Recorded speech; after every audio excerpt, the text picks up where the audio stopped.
சங்க இலக்கியங்கள் எட்டுத்தொகை பத்துப்பாட்டு. இது 11 மேல்கணக்கு என்று அழைக்கப்படும். இதில் எட்டுத்தொகையில் 8 நூல்கள் உள்ளன. நற்றிணை, குறுந்தொகை, ஐங்குறுநூறு, பதிற்று பத்து, பரிபாடல், கலித்தொகை, அகநானூறு, புறநானூறு அப்படின்னு ஒரு 8 நூல்கள் இருக்கு.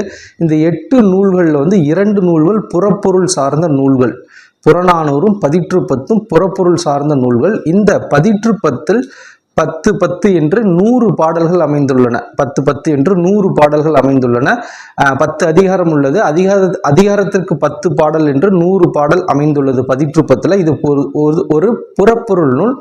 இந்த பதிற்று பத்தில் முதல் 10ம் கடைசி 10ம் நமக்கு கிடைக்கவில்லை. ஸோ 80 பாடல்கள் கிடைத்துள்ளன. இந்த பதிற்று பத்து நூல் தான் சேர அரசர்கள் 8 தலைமுறை அரசர்களின் வரலாற்றை கூறுகிறது. ஸோ மிக முக்கியமான ஒரு கேள்வி. சேர அரசர்கள் 8 தலைமுறை அரசர்களின் வரலாற்றை கூறும் நூல் எதுன்னு கேட்டால் இந்த பதிற்று பத்து.